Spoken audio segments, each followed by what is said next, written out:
नमस्कार दोस्तों, मैं हूं आपके साथ और हेडर राजेश बिश्नोई।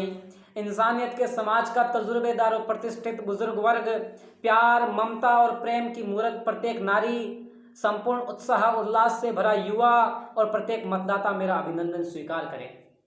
जिस तरह से ताल ठोक के रणभेरी बजाई हैं, मैं उस महाभारत का कोई श्री कृष्ण पार्थ तो नहीं हूँ, लेकिन गीता उपदेश का एक अंश जरूर हूँ।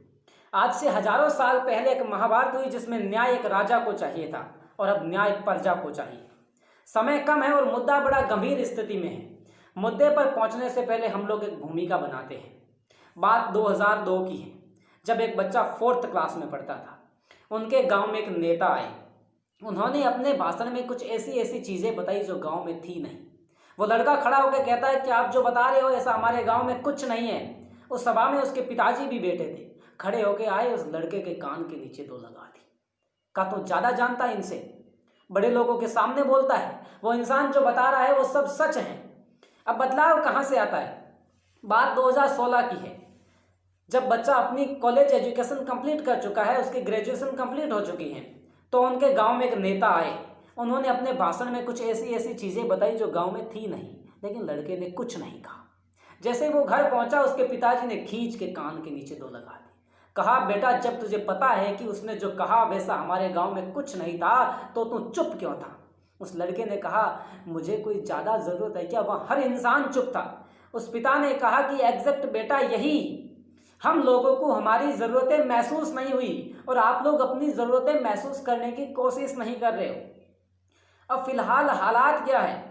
नेताजी के फटे जूते, घिसी चप्पलें पाँव में, सरपंच के चुनाव आ गए मेरे गांव में। खीर, हलवा, लापसी, सांगरी सब बटेगी। अब कुछ दिन तक जनता अकड़ अकड़ के चलेगी। हर जुबा पर चुनाव की बातें होंगी, प्रचार में लोगों की दिन रातें होंगी। कड़वी चाले चलेगी नीम की ठंडी छाँव में, सरपंच के चुनाव आ गए मेरे गांव में। जो जवाब नहीं देते थे उनकी तरफ से सलाम आने लगे हैं। जो जवाब नहीं देते थे उनकी तरफ से सलाम आने लगे हैं। वक्त बदल रहा है, नीम पे भी आम आने लगे हैं। अरे गलियों में इतना कोहराम क्यों है? हर चेहरे पर इतना तनाव क्यों है? पता चला कि करीब सरपंच के चुनाव आने लगे हैं। एक भला मानुस चार्ल्स कैट्रिक, उसने कहा कि किसी समस्या को ठीक ढंग से बताना उसका आधा हल होता है। हम जिस मोड़ पे खड़े हैं वह हमारी समस्या है, हमारा नेता। क्योंकि नेतृत्व का मतलब होता है सही रास्ता बताना, हुकूमत करने का नहीं। और हम में से कोई भी इंसान एक ऐसा सरपंच नहीं चाहता जो खुद प्रशासन की निंदा करता हो, जो खुद डेमोक्रेसी की निंदा करता हो, जो खुद लोकतंत्र की निंदा करता हो, जो खुद हमें कहे कि भैया प्रशासन तो ऊपर से लेके नीचे तक लीक है, मुझे सरपंच बना दो फिर सब ठीक है। और एक बात तो हमें वैसे ही समझ नहीं आ रही कि जो इंसान गरीबों के लिए लड़ता है वो लड़ते लड़ते अमीर कैसे हो जाता है। और फिलहाल हमारा मुद्दा क्या है कि हमारा सरपंच कैसा हो। क्योंकि बहुत सारे प्रत्याशी अपना पोस्ट छपवा के लिखते हैं, कर्मठ, नेक, ईमानदार, समझदार, संघर्षशील, शिक्षित। अब सच्चाई क्या है वो तो हम सब जानते हैं। हम लोग यहीं के ही तो आदिवासी हैं। और तो और नीचे ये भी लिखते, भूतपूर्व सरपंच का पोता। अरे दादाजी जगह 5 साल तीर मारिया नहीं बेबी अच्छी तरह हो जाना। एक ऐसा चेहरा लेके आओ, एक ऐसा बंदा लेके आओ जो बताए कि भैया हमने धरातल पे ये काम किया है और आगे आने वाले 5 सालों में हमारा ये विजन है। हम गांव में ये काम नया करवाएंगे। गांव में पानी की पूर्ण व्यवस्था होगी, हर गली का डामरीकरण होगा, हर घर शौचालय होगा, शिक्षा के क्षेत्र में हम ये काम करने वाले हैं। ऐसा एक प्लान दो और उस चीज़ की हमें गारंटी दो। गांव की सरकारी हॉस्पिटल, गांव में अनाज मंडी, गोचर भूमि, ऐसा एक प्लान और उसकी गारंटी देते हो तो मैं कहता हूं जीत आपके लिए बेहतर ऑप्शन है, पहली चॉइस है जीत आपके लिए। खुदा ने खास्ता किसी पॉलिटिकल कंट्रोवर्सी की वजह से आप हार भी गए तो ट्रस्ट मी, यकीन मानिए हमारे ऊपर किसी इंसान की जीत की खुशी से ज़्यादा हम आपकी हार के चर्चे मशहूर कर देंगे। बस आप प्रूफ करके दिखाइए कि हाँ ये वजह है भैया हमें वोट देने की, और कुछ इस तरह से लड़ करके और हार करके दिखाए कि सामने वालों को अपनी जीत का भी पछतावा हो। लोग अक्सर कहते हैं कि पंचायती पंचा नहीं सौ बात है। हो सकता है भगवान की भी यही मर्जी हो कि भैया आप अपने पैरों पे खड़ा होने से अच्छा है अपने मुद्दों के बल पर सामने वाले की खटिया खड़ी कर दो। और अच्छी बात यह है कि बहुत सारे बुजुर्ग प्रत्याशी चाहे किसी भी आरक्षित सीट से हो, गांव के सामने भी खड़े होकर कहीं ना कहीं गांव के साथ में खड़े हैं। हर उम्मीदवार उनसे राय ले, राड़ ना ले, लेकिन कमाल की बात यह है कि इस वक्त कुछ नए नए चेहरों का इस तरह से निकल करके आना ये बताता है कि भाई साहब अब सोच बदल चुकी है, समझ लो बहुत कुछ बदलने वाला है। लेकिन हर उम्मीदवार, हर प्रत्याशी एक चीज याद रखे, never break two things in your life. दो चीजें जिंदगी में कभी मत तोड़ना, ट्रस्ट एंड प्रॉमिस, आपका भरोसा और किसी से किया गया वादा।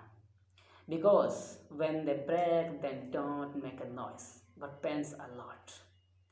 जब ये चीज़ें टूटती हैं तो आवाज़ नहीं आती, लेकिन दर्द बहुत होता है। आपके जब वादे और आपका भरोसा टूटता है तो दर्द बहुत होता है जो मैं शब्दों में बयान नहीं कर सकता।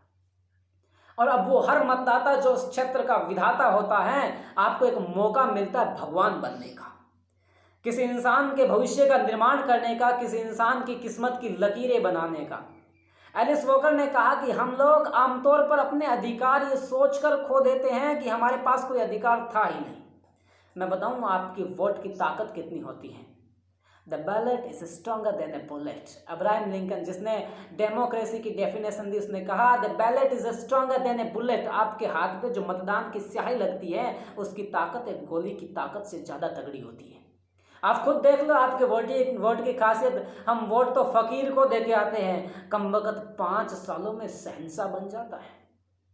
The vote is most powerful non violent tool we have.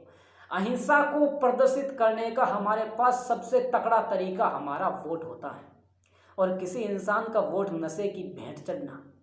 क्या आपका समय और सम्मान इतना सस्ता है आप कुछ नशे के पैकेट और 2000-2500 रुपए के लिए अपने 5 साल बेच दोगे? बड़ी कमाल की बात है। आप अपनी इज्जत और अपना ईमान अपने हाथों से नीलाम किए जा रहे हो। अरे आपका किसी सरपंच प्रत्याशी के भंडारे में 5 दिन शराब पीना, ये 5 साल खून पसीना दोनों चूस लेंगे।